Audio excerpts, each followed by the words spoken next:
Muito bem, começa agora mais um programa Vida e Saúde. Você é muito bem-vindo comigo. Você vai aprender aqui dicas práticas de como se alimentar melhor, de como conduzir melhor a sua família e assim você vai ter mais qualidade e vai poder viver melhor. Eu espero que a gente possa te ajudar de alguma maneira hoje.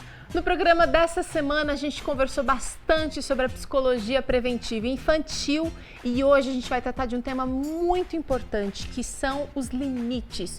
Como colocá-los, como usá-los a nosso favor para a construção de uma autoestima melhor e de uma saúde emocional já a partir da infância. Assunto muito interessante aqui no Vida e Saúde daqui a pouquinho.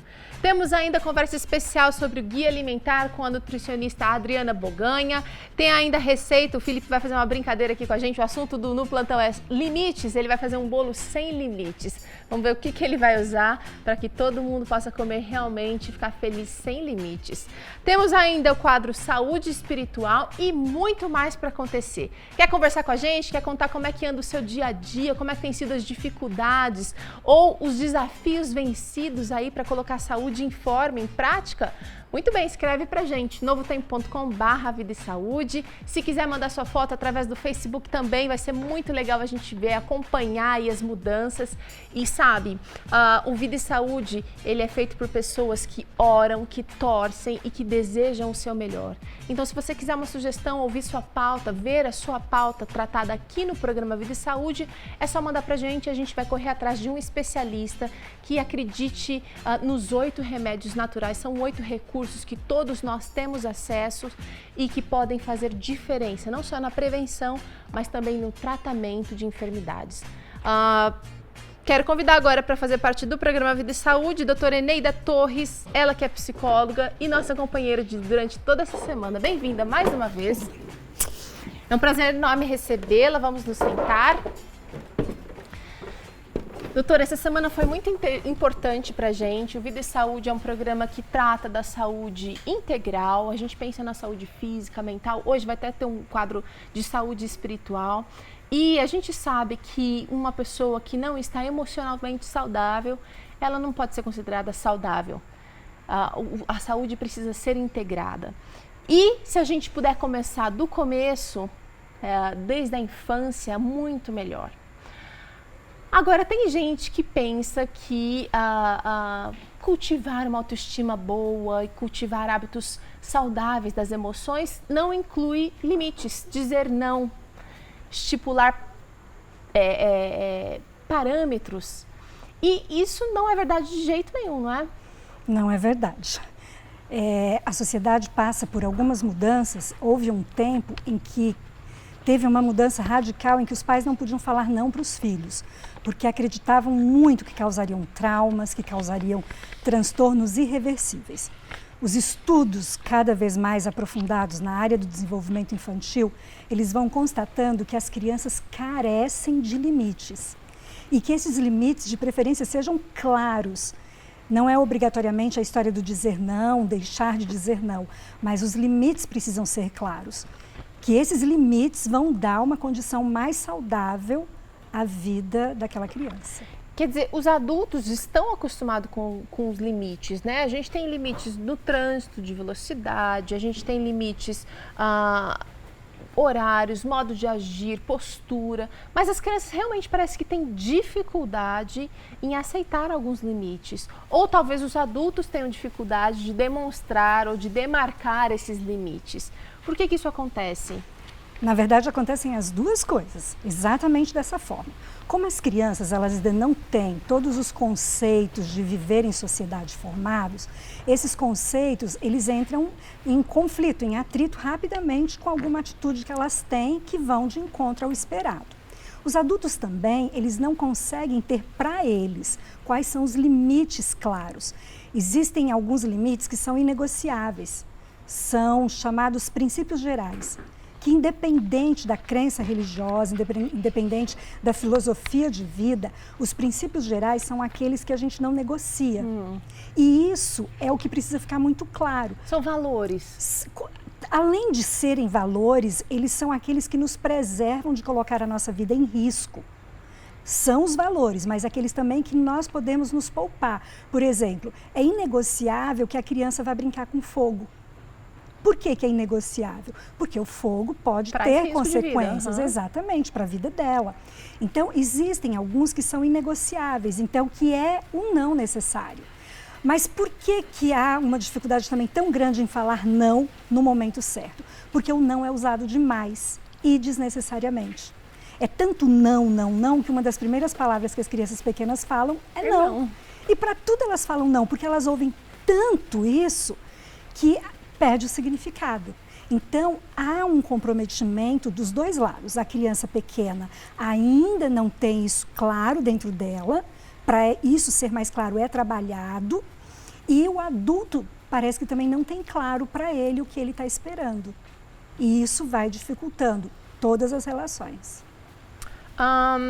Ensinar o que são os limites é algo que exige assim uma paciência, um domínio próprio até, porque eu falo não para ele, mas eu posso fazer. Como que a gente faz para sair do conceito e tornar a coisa prática? Sair do conceito e colocar a coisa prática é começar mesmo, é acreditar. Precisa sim de muita paciência, mas precisa de muita paciência, como da mesma maneira é preciso ter paciência para aprender a andar de bicicleta. Você precisa de uma paciência, você precisa de tempo com a criança, determinação, segurar. Você vai achar que ela vai cair, mas você vai estar ali. Para você trabalhar os limites com as crianças, também é trabalhoso, porque elas não têm conhecimentos ainda. A percepção, o desenvolvimento da criança com relação a regras e limites, até por volta de 2 anos ou 3 anos, ele ainda é restrito. Ele está relacionado a exatamente o que está próximo dela, como as outras questões da vida. A partir daí, eles já começam com 3 anos a ter a percepção social, que é aquela percepção de que causa alguma coisa quando eu não tenho os meus limites, quando eu quero todos os brinquedos. Eu tenho uma outra criança perto de mim. E eles Quer dizer, respeitar a propriedade alheia. Respeitar a propriedade alheia é uma questão de limites. Por quê? Mas como você falou, o adulto ele precisa ter um domínio próprio, um autocontrole. Já que a gente falava em identidade, a autoestima, o autocontrole, ele está nesse pacote da identidade. E é muito difícil para o próprio adulto ter limites para ele. Ele fala para a criança que a criança precisa dormir às 8 da noite. Mas ele mesmo, no horário estabelecido por ele, ele não faz as suas 6, 8 horas de sono. Ou ele fala, não pode comer chocolate quanto quiser, mas ele mesmo não controla. Exatamente. E outra, por um tempo, eles até conseguem fazer isso na ausência da criança. Mas criança, ela percebe o que está no entorno, ela percebe a veracidade daquelas palavras. Então, o que acontece? Ele fala assim, você não vai comer isso, mas ele come. E quando você vai falar para a criança, isso aí é outro ponto, os limites eles devem ser esclarecidos. Aqueles princípios gerais, a gente não precisa nem ficar esclarecendo. É regra, eu não vou abrir mão da segurança, da saúde, do bem-estar e mesmo de valores morais. Ok. Agora, os demais limites, eles todos devem ser esclarecidos. Por que eu devo ficar quietinho? Porque uma criança não aguenta ficar quieta por muito tempo. Então, você deve esclarecer que ficar quieto neste momento vai causar um benefício para todo o grupo, além da própria criança. E isso dá trabalho, tem que ter paciência. É muito mais fácil gritar com a criança e falar que não quer saber de nada. E a gente presencia isso na fila no banco, você presencia isso num ponto de ônibus, pais no supermercado. Não, você não vai ter e acabou. E é preciso esclarecer. Por que você não vai ter? Ou combinar, às vezes, antes de ir ao local, né? Olha, a gente vai acontecer isso. De novo, aquela história de planejar, de mostrar a rotina. E tem que ficar claro. Nós vamos à casa da vovó, um exemplo. E a vovó, na casa da vovó, basicamente pode tudo. Mas, mesmo assim, tal coisa não vai poder. E já tem que deixar claro. Bem claro, combinado. Por que não vai poder? Olha, porque a vovó, ela vai te dar determinados doces que você não pode comer, que você é alérgico. E qual a consequência? Então, esse tipo de diálogo, esclarecimento, você sabe que determinada rodovia não pode ultrapassar um limite de velocidade. Por que não pode? Há um motivo para isso. Sem contar que você está tratando a criança com dignidade, com respeito por um ser humano. Você não está tratando como um animal, não é? E às vezes a gente quer impor uma regra ou impor uma situação que não queremos dar explicação e aí a gente está desrespeitando a criança. O dizer é porque eu quero e acabou, isso nunca é lógico. Isso alimenta um egoísmo no ser humano, porque o que eu quero prevalece, que é aquele mundo dos adultos em que eu falo e acabou. E não funciona desse jeito. A criança tem um desenvolvimento neurológico que vai corresponder à inteligência e que se você diz não e acabou, ela não vai saber o porquê disso. Doutora, vamos acompanhar comigo agora como é que as crianças reagem quando ouvem um não? A palavra não com certeza faz parte da nossa vida. Você já deve ter escutado essa palavra minúscula algumas vezes, seja do seu chefe, seja do seu cônjuge ou até mesmo dos seus pais. Mas será que as crianças elas entendem por que a palavra não é usada? Por isso que eu vim aqui para o Colégio Adventista de Jacareí para conversar com as crianças sobre essa palavrinha tão pequena, mas que tem um significado enorme. Quem já escutou um não dos pais? Eu. Por que vocês escutaram não? Eu pedi um brinquedo, meu pai não deixou eu comprar. E eu pedi pra brincar na rua do meu condomínio e meu pai disse não pra mim. Eu fui pedir pra minha mãe se eu podia comprar uma piscina nova. Ela disse que não. Eu pedi uma coisa pra minha mãe e pro meu pai, que era uma casa da Barbie. Só que a minha avó, ela falou assim, Lívia, se você pedir pros seus pais vão falar não. Eu pedi, eles falaram não. Eu tenho um jogo no computador e tenho que comprar uma coisa super legal lá. Hoje eu tenho, mas antes eu não podia. Eu perguntei pro meu pai, você pode comprar esse negócio aqui pro meu jogo pra melhorar um pouquinho? Daí meu pai falou assim, não. E eu queria saber com que frequência vocês escutam não dos seus pais. É sempre, é de vez em quando ou quase nunca? Pra mim é sempre. De Pra vez mim em é quando. sempre. Pra mim é quase nunca. Pra mim é sempre, de vez em quando. E como que vocês reagem quando vocês escutam um não? Eu fico brava. Você fica brava? Eu fico meio chateada, só que depois eu esqueço, assim, eu arrumo outras coisas melhores pra fazer. Eu choro e depois eu fico calma. Eu quase explodo e ela fica um pimentão. Essa daqui é um pimentão. Um pimentão a fera. Boa, valeu. Meus pais podem assistir, tá? Eu sei. E vocês? Vocês falam não para as outras pessoas, para os seus colegas? Às vezes eu falo. Às vezes eu falo. Às vezes eu Quase falo. nunca. Algumas coisas. São Em muito que básicas. coisas? Tipo, quando eu tenho uma coisa tipo dinheiro pra comprar lanche e a pessoa não tem, assim. Às vezes eu digo não, às vezes eu digo sim, porque só tenho dinheiro pra comprar um lanche e vou dar pro outro, né? Daí não dá. E vocês acham importante dizer não? É legal? Não. Eu não. Por quê? Não é legal. Bom, porque a pessoa pode ficar chateada com a gente. Não podem, Triste. não querem mais ser nossos amigos, aí eu fico muito triste. Eu também. Eu não gosto de fazer as coisas que, né, não quer que aconteça comigo. E eu falo um não pra uma pessoa, ela fica muito chateada. E aí eu penso, se fosse comigo? A criançada é muito sincera, né? Doutora, queria saber o seguinte, limite tem limite? Quando é que limite passa dos limites? Limites têm limites.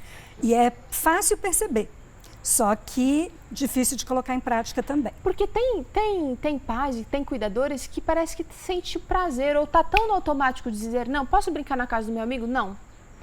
E sendo que não tem um motivo. Exatamente. Ou ele até tem um motivo, mas que não é óbvio, não é claro. E é preciso ser claro sempre, mesmo que aquele motivo não seja justo aos olhos da criança. Certo. O adulto precisa muitas vezes se colocar no lugar da criança, mas eles têm uma tendência, adulto de uma maneira geral, de esquecer o que foi ser criança. Que quando nós somos crianças, não mudou muito do que as crianças viveram em outros tempos, em que a criança pede, em que a criança precisa. E aí é o momento do adulto se colocar e perceber que limites demais perdem o seu valor. Por quê? começa a acontecer com a criança dela ficar extremamente manipuladora. O que é nesse caso? Ela já sabe que aquele não pode ser dobrado. Então, ela cria alternativas do que ela vai fazer. E aí começa aquela criança que você fala assim, mas será que ela está mentindo? Sim, ela pode começar a desenvolver estratégias de sobrevivência a tantos nãos que ela ouve. Muitos nãos também levam à insegurança e levam também à revolta e agressividade. Às vezes uma criança muito pequena já é extremamente brava, é extremamente impetuosa. Desperta um espírito de rebeldia, de revolta. Eu não posso, nada pode. Quando é esclarecido para a criança, mesmo que não seja justo, mas a mãe ou o pai dizer, olha, você só não pode nesse momento porque a mamãe não acha correto, o papai prefere que você não vá em tal lugar, deve ser esclarecido. Tá, não tem toda uma justiça que a criança está esperando, mas essa questão da criança manipular e não usar isso como regra também, né? Acho que a explicação e a lógica das coisas precisam ser esclarecidas, mas nem sempre a gente vai poder colocar para a criança. Agora, não dá para virar isso regra. Exatamente, não deve virar regra, deve-se muitas vezes dizer assim, depois nós conversaremos sobre isso, no momento nós não podemos, porque veja bem, os limites implicam a construção de regras e nós achamos que só os adultos têm capacidade de criar regras. Quando, na verdade, uma criança pequena, ela também pode participar da elaboração de regras. E quando for elaborar regras, as crianças muito pequenas, elas levam tudo ao pé da letra. Então, elas mesmas já começam a falar, não pode, não pode, não pode. E regras com crianças, você não vai trabalhar não, não, não, não. Você vai o contrário, você vai colocar o que é esperado da criança. Regra de escola, não correr. O que eu espero é que a criança caminhe devagar. Então, eu vou falar sobre isso. Porque se eu falo não, não, não, eu não estou esclarecendo. Então, eu vou dizer para a criança o que é esperado dela. Agora, isso demanda dos pais e das pessoas que passam mais tempo com as crianças uma autoanálise muito importante, acho que fundamental, e também um exercício muito grande, porque o tempo inteiro, se a pessoa já está acostumada a falar não, não faz isso, não faz aquilo, ainda mais quando a gente cuida mais, quando se cuida de mais de uma criança, esse exercício do, em vez de dizer o não, dizer o que se espera, vai demorar um pouquinho para pegar no tranco. Vai, demora e tem um detalhe. Existem muitos adultos que acham inadmissível trabalhar dessa forma. Porque eles acreditam piamente que é assim que funciona. É até uma visão de mundo que a pessoa tem. Talvez tenham sido criados assim. E preferem acreditar dessa forma. Mas o processo de desenvolvimento, da compreensão de regras, ele não é dessa forma. E cria, cria uma imagem deturpada de autoridade. Crescem crianças que não têm o menor respeito pelos adultos. Existe um transtorno de conduta na infância que as crianças não conseguem respeitar. Na verdade, ainda não é só uma conduta, é o transtorno opositor desafiador, em que ela vai estar sempre se opondo às regras, sempre desafiando as autoridades, e sendo que isso é um limitezinho que pode ser trabalhado mais cedo, pode ser trabalhado. Você pode levar a criança a fazer algo com muito mais amor. Agora, o que a gente vê mais facilmente hoje é a falta de limites. Os pais têm medo, talvez, ou tenham receio de contrariar as crianças. Que malefícios isso pode trazer? Primeiro, o que a gente está falando, a falta de respeito. A criança perde a referência do que é um adulto. E ela não vai ficar desrespeitosa só com um adulto, com todos, todo mundo. Porque ela perde a referência. Então, quem é o adulto que é a referência para ela? É o pai e a mãe. Ah, mas ela passa o dia inteiro com a avó, ela só vem para casa no final de semana. Ainda assim, a referência são os pais. E estes pais precisam deixar claro que eles sim são pais, que eles têm uma autoridade de pais, não autoritarismo. Ok, muito bem. Isso é diferente. Doutora, a gente vai fazer uma breve pausa aqui na nossa conversa. Vamos para um rápido intervalo. Na volta, a gente continua falando sobre a importância de limites para as crianças. É rapidinho, logo depois do intervalo.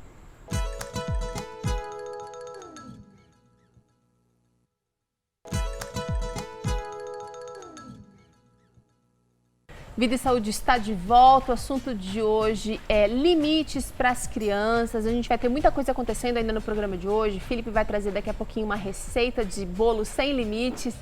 Vai ter ainda uma conversa super interessante sobre o guia alimentar. Mas agora a gente estava conversando aqui com a doutora Eneida, já no primeiro bloco, sobre como os limites são fundamentais assim, na construção de um bom indivíduo, de uma boa criança.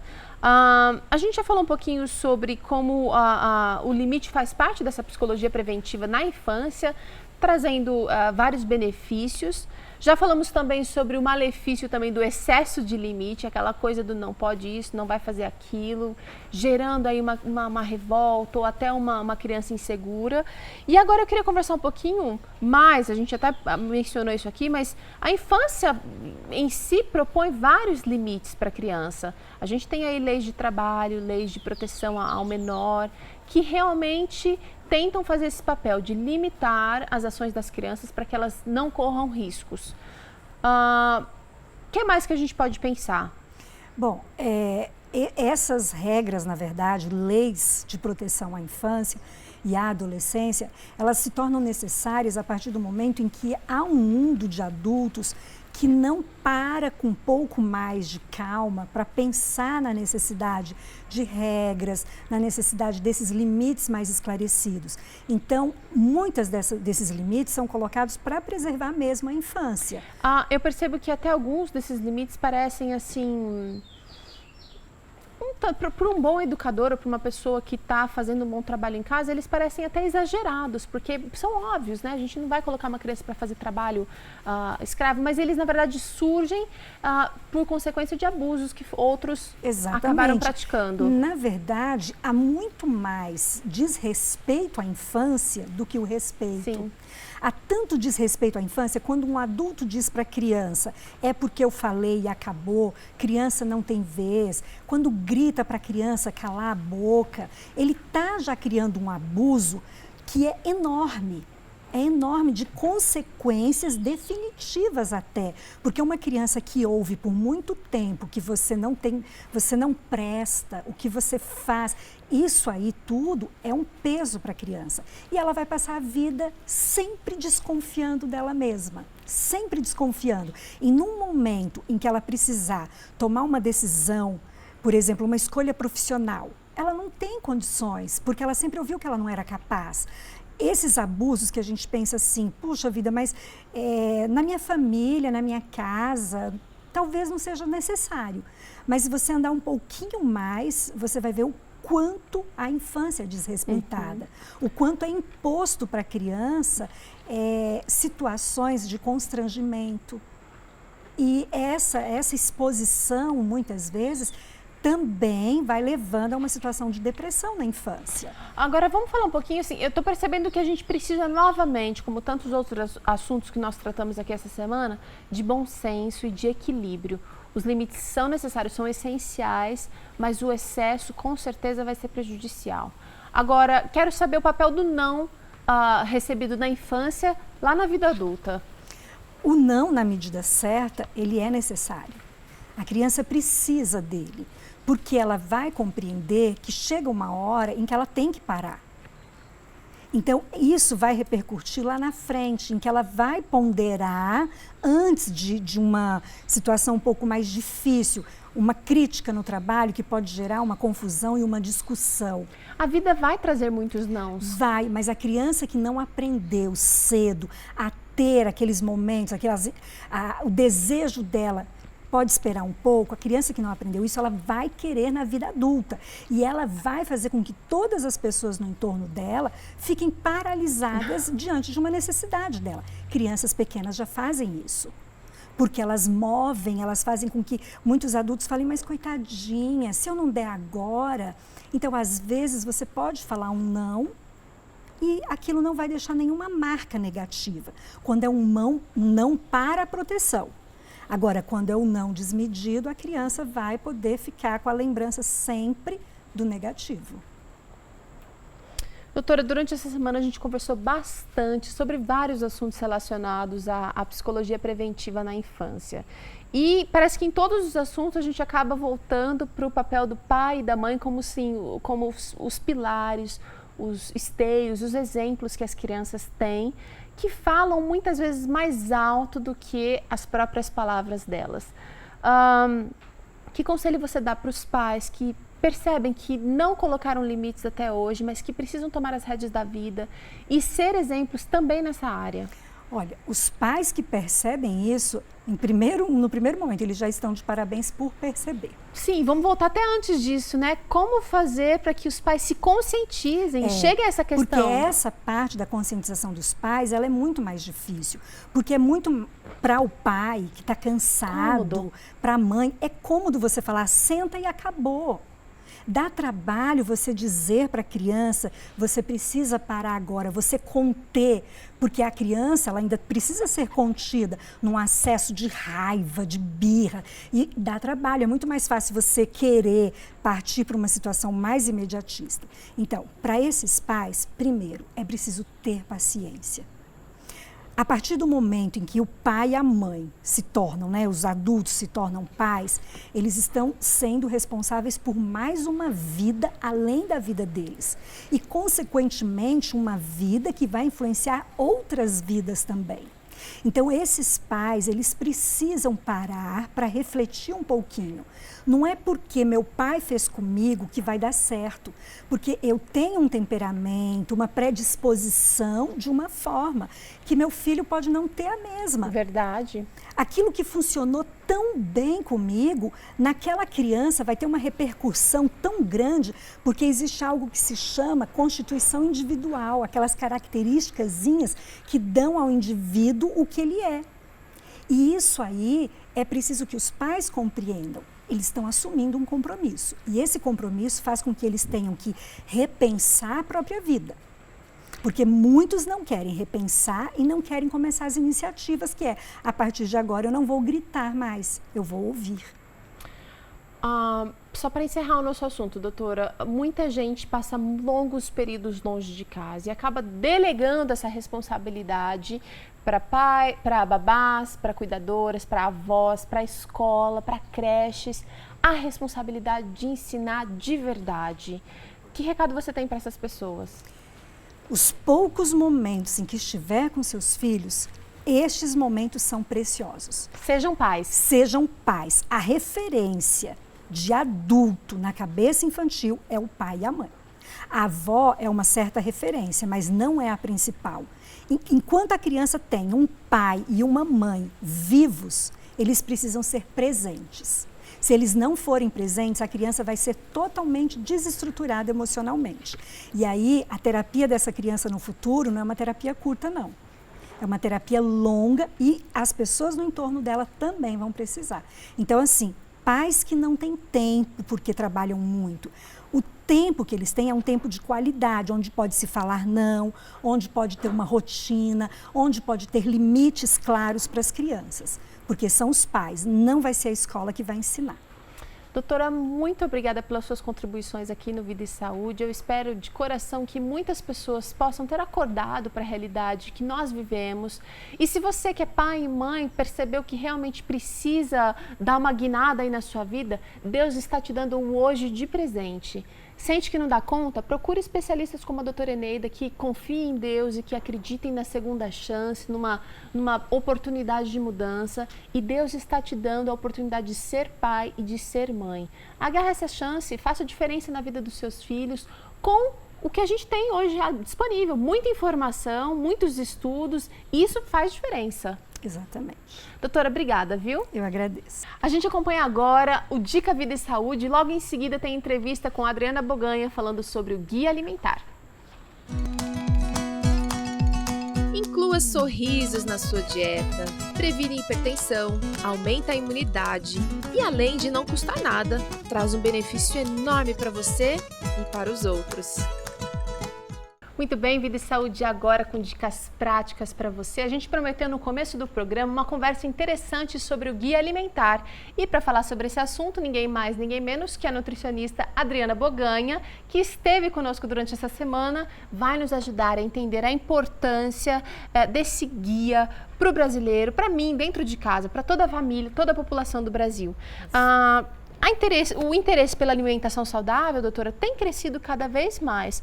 Em contrapartida, os alimentos industrializados também têm abocanhado uma boa fatia do mercado. São práticos, são duráveis, são saborosos, são coloridos, mas pouco nutritivos. Exato.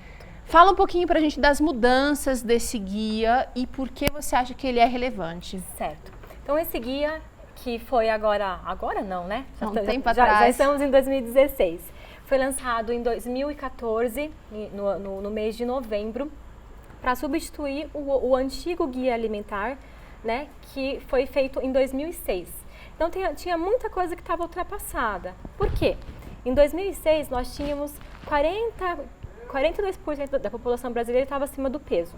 E aí, em 2012, foi feita uma outra pesquisa e mais de metade da população estava acima do peso. Então, peraí, tinha, lógico, alguma coisa errada. Então, eles modificaram o guia, tá? É um guia muito ilustrado, tá muito bonito. Tem só 151 páginas, você consegue fazer lá o download no Google. É um guia lindo, fomos elogiados fora do Brasil, porque realmente é um guia muito legal, vale a pena o pessoal conferir, tá?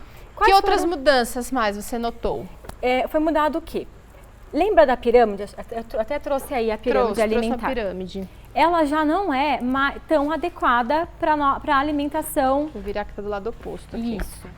Ela era com porções, né? Então aqui nós tínhamos porções dos carboidratos, frutas e verduras, só que pouco se falava da qualidade, só falava da quantidade, né? Falava, ó, você tem que comer 6 porções de cereais, de pães, mas peraí, qual que é a qualidade desse alimento?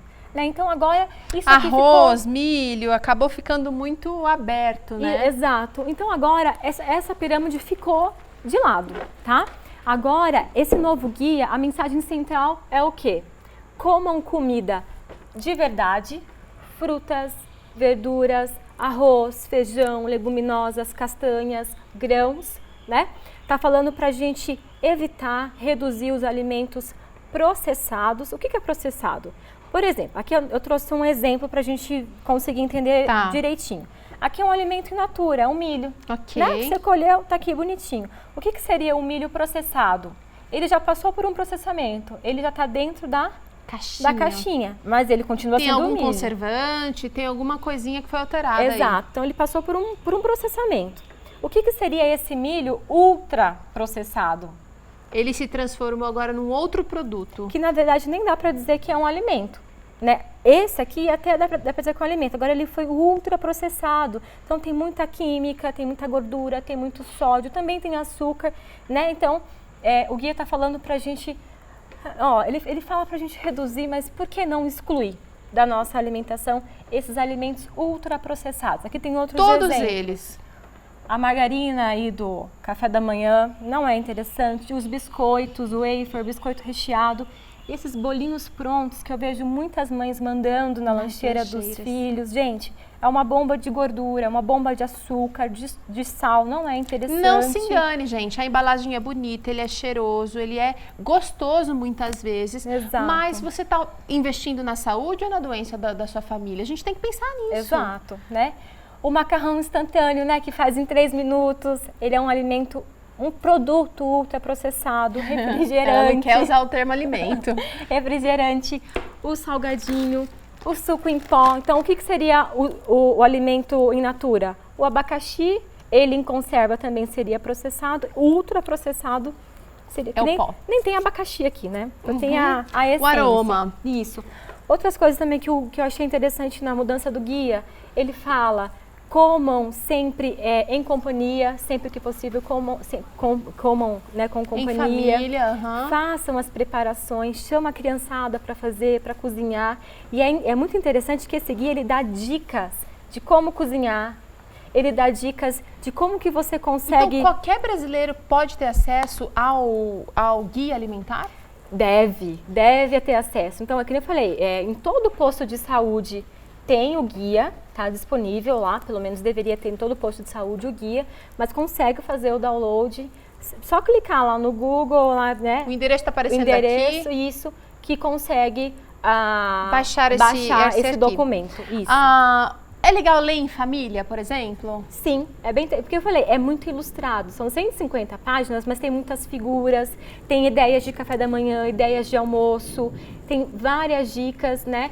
Então, eu tô falando assim, chama a criançada para cozinhar com vocês, porque é interessante. Aqui eu tô mostrando o milho, mas eu já atendi crianças que acham que o milho vem aqui. Eles não conseguem associar o milho espiga, o milho caixinha. Mas a culpa é deles, eles veem o quê? A mãe comprando do mercado, nunca viu a mãe preparando in natura. Então é importante esse convívio. Tá. Outros países também utilizam guias alimentares. Por quê? Então, todo país tem que ter o seu guia alimentar, tá? A nossa alimentação aqui é diferente da alimentação, por exemplo, do Egito, dos Estados Unidos, devido ao clima, solo, enfim. Cultura, exato. Então aqui a cultura do brasileiro é comer o pãozinho. Em outros locais não comem pão na hora no café da manhã. Então todos os países têm um guia alimentar. Mas o nosso tem sido mais elogiado por enquanto. Olha, que legal. Adriana, que dica você dá? O que você acha, na verdade, dessa iniciativa do governo brasileiro de realmente repensar uma informação que ficou aí no mercado por tanto tempo e agora a gente precisa esquecer a pirâmide, esquecer uma outra dica que eu fiquei sabendo também, que ele mudou a quantidade de refeições por dia, né? Isso, agora ele já não diz que precisa comer de 3 em 3 horas, que 3 refeições balanceadas, com os mesmos horários, né, com horários certinhos, já não é necessário, não existe nenhum estudo que comprove que ingerir mais refeições, fracionar, vai fazer com que a pessoa emagreça. O que você acha dessa iniciativa do governo? Achei ótima, justamente por essa preocupação, né, em ver que a população brasileira ela tem aumentado, então foram 10% e em 6 anos, né, que a população engordou. Então eu achei super interessante e é muito importante que nós façamos a leitura desse guia, né, e coloquemos em prática. Então todo profissional da saúde que ainda não leu, faça a leitura e que consiga passar esse guia adiante. Mas a mensagem central é, se vocês conseguirem, a partir de hoje, eliminar os alimentos ultraprocessados, comer assim com moderação os processados e investir nisso aqui, ó, gente. Pronto, é a dica de ouro. É a dica de ouro, exatamente. Tá certo. Adriana, muito obrigada mais uma vez. Nós vamos para um intervalo agora. Na volta, você confere aqui o Felipe ensinando pra gente passo a passo da receita do bolo sem limites. Daqui a pouquinho.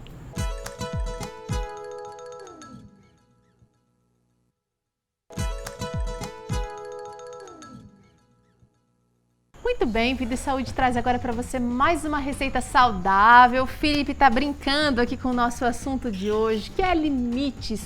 Como é importante a gente estabelecer rotinas, estabelecer também os nãos protetores para as crianças. Mas o Felipe vai fazer uma receita de bolo para a gente que é sem limites. Por que esse nome? Porque você pode usar qualquer tipo, quer dizer, para ser melhor explicado, é sem limites porque você não tem limites na criatividade nem na sua imaginação. Então é um bolo que você pode usar tudo isso que você tem de bolo vale tudo. Vale tudo. Então você pode sempre trocar o ingrediente e usar o ingrediente que você mais gosta. Por isso um bolo sem limites. Não tem limites de sabor. Você pode colocar o que você mais gostar. Muito bem. O que você vai usar para essa receita? Muito bem. Eu vou usar para essa receita 6 xícaras de farinha normal, de trigo. Ok? 6 xícaras. Uau, vai bastante farinha. Vai bastante farinha. Tá, gente? Por favor, pessoal, quem que for usar a xícara, não é aquela xícara de vovô, tá bem, gente? É aquela xícara que vai de 150 ml a 180 no máximo. Tá. Perfeito? Vou usar uma colher e meia de fermento biológico instantâneo, que é aquele granulado para pão. Tá certo. 2 xícaras de açúcar mascavo, podendo, quem tem em casa um pouco de receio de usar açúcar mascavo, que dá um gosto muito forte e tal, você pode usar a demerara, ok? Vou usar 1 colher e meia de amido de milho, para deixar um pouquinho mais leve o nosso bolo. E vou usar também 1/3 ou 1/4, melhor dizendo, que é um pouquinho menos de óleo. Geralmente óleo de girassol. Tá. Tá bom? O que mais? E agora, vem a parte interessante que é do Sem Limites. Neste bolo eu não uso nenhum tipo de líquido como água. Eu vou usar sempre um suco. Podendo ser suco de... hoje, no caso, a gente vai usar maçã, tá bem? Mas você pode usar suco de laranja feito em casa, suco lá pra bater a banana com um pouco de água, você já tem aí também um líquido pra colocar. Dá pra fazer com limão, por exemplo? Com limão, faz um bolinho de limão, tenho certeza que tem gente que gosta. Aí o suco de limão não pode ser um suco concentrado, tem que ser uma limonada e aí usar. Isso. E de preferência que você não tempere tanta limonada, né? Faça somente com água e limão. Já pensei no abacaxi, já pensei em uva. Se fizer com abacaxi, uma dica boa que eu dou é tirar o bagaço, usar o bagaço para outro tipo de receita ou para cobertura fazendo uma calda. Legal. Para não deixar aquele bagaço no bolo que não fica tão legal. Tá bom, bolo sem limites. Limites para sua criatividade, para sua imaginação. A gente faz uma pausa aqui agora na receita porque você vai acompanhar o quadro Saúde Espiritual com o Dr. Gustavo Lete.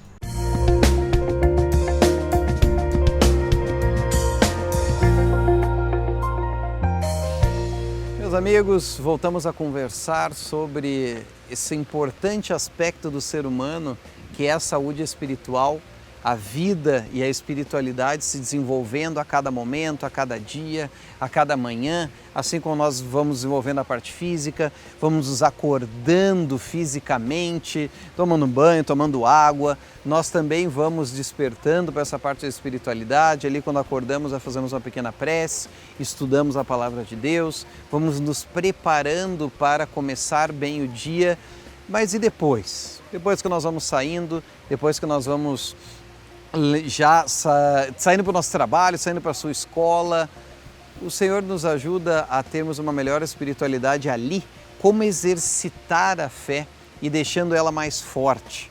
Nós já outras vezes também sempre falamos da importância, por exemplo, de uma musculação, da importância de desenvolver os músculos físicos para que o corpo possa ter uma estrutura melhor, para que possa estar tudo no seu lugar, encaixando, a pessoa se sinta com melhor disposição, sem aquelas dores nas costas, dores nas pernas. Será que existe uma, entre aspas, musculação espiritual? Talvez você vai me dizer não, mas já é demais, né? Falar desse tipo de coisa assim, já aplicando para a espiritualidade, mas na verdade não. Olha que verso interessante quando nós entendemos nesse conceito de fortalecimento da fé. Está ali em Mateus, primeiro livro do Novo Testamento, lá no finalzinho, capítulo 28, o último capítulo, o penúltimo verso, Jesus diz: ide, portanto, e fazei discípulos de todas as nações. Eu quero dizer só essa partezinha, vai. E isso é uma coisa muito importante, um aspecto importantíssimo para desenvolver a parte da espiritualidade, para uma pessoa que tomou a decisão de desenvolver essa área, é justamente praticar isso, levar essa mensagem a outras pessoas. Isso é um exercício. Quando você começa a guardar demais, eu estudo todo dia, eu estudo a Bíblia todo dia, eu estudo a Bíblia todo dia. É como se você estivesse se nutrindo muito bem, está comendo bastante. Agora, se você comer e não malhar, não fazer exercício, vai acontecer o quê? Vai começar a vir a obesidade, as coisas vão ficar cada vez mais difíceis. Será que existe uma obesidade espiritual? Talvez sim. A pessoa recebe, eu até vou na igreja, mas eu não falo nada nunca para ninguém. Eu vou começando a ficar cada vez mais lento, cada vez mais ali ocupado, às vezes até a mente começa a divagar por outros caminhos meio estranhos, porque você não está justamente fazendo o exercício da fé, que é falar para outras pessoas. Isso é o nome que as pessoas dizem de testemunhar. Vai dizer, o que é testemunhar? Testemunhar é coisa de polícia, agora tem tanto rolo aí de testemunhas para cá e para lá. O que é testemunhar de Jesus? Nada mais é do que falar das coisas boas que Ele tem feito por você. Se teve algum momento que você fez uma oração, que percebeu que Deus te ajudou, encontrou um verso bíblico que te ajudou bastante, por que não compartilhar isso com outras pessoas? É como se você encontrasse a solução para um problema que você teve, ou até mesmo a cura para uma doença e não quisesse compartilhar com uma pessoa que está com o mesmo problema, ou com a mesma dúvida, ou na mesma situação. Compartilhar a palavra de Deus é se fortalecer, não apenas porque eu agora estou ajudando uma outra pessoa, mas é porque também eu, ao compartilhar com outra pessoa, começo a ver as minhas falhas. Talvez a pessoa faça uma pergunta que você não tem a mínima ideia de como responder. Ah, não, mas então esse é o motivo de eu não falar nada para ninguém, porque daí eu não vou me expor. Não, é bem pelo contrário.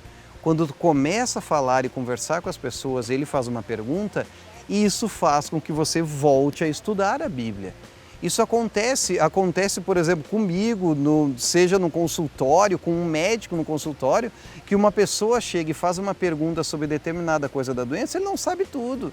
Ele vai buscar lá no livro, vai buscar nos últimos artigos quais são os pontos mais importantes daquilo ali. Isso também é prática da vida espiritual. Busque na palavra de Deus, estudá-la cada dia. Tenha uma programação de estudos. Não estude só assim, eu abri. Tenha um projeto de estudos e certamente isso vai fazer com que você vai se fortalecer na vida espiritual. Um grande abraço e até a próxima.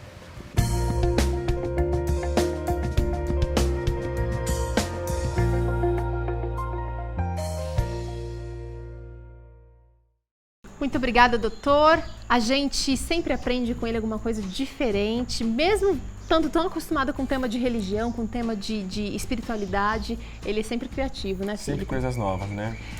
Voltando aqui para o bolo sem limites, então você trouxe uma proposta com suco de maçã e agora a receita que você trouxe aqui pra gente, já a demonstração, ela tem umas frutinhas aqui em cima. O que é isso, Felipe? Olha, eu deixei curtir um pouco aí, então, a maçã cortadinha com açúcar mascavo e um pouquinho de canela. Olha! Para que fique uma calda por cima. Essa é a dica que a gente falou também do abacaxi. Quem quiser deixar o abacaxi com um pouquinho de mel, coisas assim. Dá para fazer com coco, com morango, com framboesa, com o que você tiver em casa. Sem limites. Prepare então essa receita, Vamos lá. Felipe. Olha que legal. Vou colocar dentro do liquidificador todos os líquidos primeiro. Ok? Então vai o suco. Dá para fazer meia receita e rende ainda um bolão, Felipe? Dá. Como a gente vai usar uma forminha um pouquinho menor do que eu usei na minha cozinha, eu vou usar metade da receita também. Eu não me lembro se você mencionou a quantidade de líquido que você vai usar. Perfeito. Gente, olha, eu tô usando de meio a 1 litro de suco de maçã ou qualquer tipo de suco que você tiver em casa. Ok. Perfeito. Então, como a gente já falou em casa, deixa eu pegar aqui uma colherzinha. Eu vou usar de vez então de 2 xícaras, eu vou usar uma só. Muito bem. Vai ficar com uma cor de chocolate esse bolo, hein? Mais escura. Vou usar o óleo também um pouco mais reduzido. Ok. Pronto. Aí está. O fermento. De verde 1,5 colher, 1 colher. Pronto. E a farinha, ok? Vamos lá. Olha só que simplicidade. Muito bem. E é daqueles bolos modernos, né? De liquidificador. Isso aí. Para você não ter trabalho e você consegue achar todos esses ingredientes, eu te garanto que em qualquer lugar desse nosso Brasilzão aí, se Deus quiser. Mesmo no seu armário aí de casa, viu, gente? Não tem nada, corre pro armário, pega alguma coisa e vai fazer um bolo bacana. Agora, Felipe, nem todo mundo tem a mão boa para bolo. Você acha que você cozinha melhor bolo ou torta salgada? Salgado. É? Salgado. Eu tenho a preferência pelo salgado. Eu nunca gostei muito de doce, nem mesmo para comer, assim. Então, para aprender a fazer os doces, bolos, eu sempre tive mais dificuldade. Aqui, tá, pessoal, souberam meu segredo. Você troca um pudim por uma pizza? Troco, fácil. Oh! Fácil. Eu gostava de dizer antes assim, né? Se tivesse um brigadeiro e um pão de queijo, eu corria mais pão de queijo. no pão de queijo. Né? Legal. Essas Preferências. As preferências, não tem jeito. E agora a gente vai bater.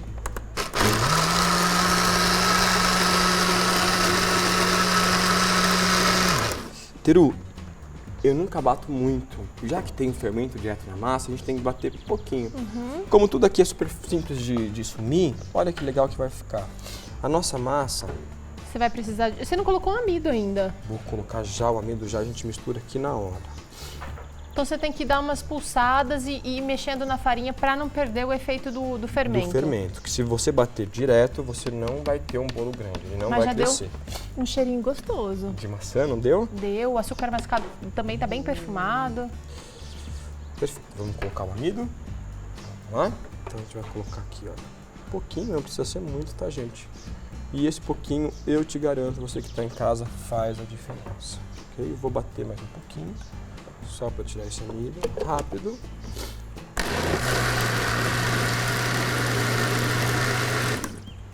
Acabou. Untamos a forma e farinhamos. Vou pegar um papelzinho aqui, Teru. Eu pego ali.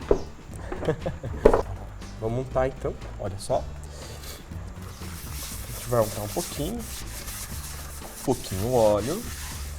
Agora, bolo normalmente agrada muito as crianças em casa, né, Felipe? Então, por mais que a gente não curta muito, eu me lembro que em casa não tinha muito bolo. Minha mãe não era muito boa de bolo também, não. Legal. Até hoje eu não me lembro de uma receita de bolo que minha mãe faz, foi tradicional, assim, sabe? Mas ela era ótima no almoço, no jantar, café da manhã. Então eu cresci, nossa família, as minhas irmãs também, crescemos assim com aquela vontade de sempre comer bolo. Crianças gostam de bolo. Gosta, adora. Eu lembro que minha avó, no domingo, final de semana, que ela tinha um pouco mais de tempo, então ela batia bolo, mas ela batia cantando.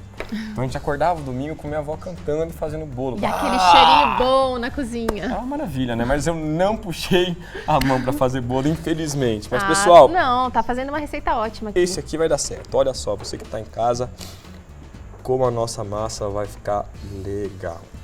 Aí foi. Parece que ela tá um pouco líquida demais. O fermento depois dá conta de deixar essa massa mais aerada? Mais aerada. Olha, ou se você percebeu que ela tá muito líquida em casa, pode acrescentar um pouco mais de farinha. Às vezes bater mais um pouco, não tem problema. Beleza. Isso aqui vai pro forno, então vai ficar quanto tempo de forno? Olha, fica 25 minutos num forno de 180 a 200 graus. Tá.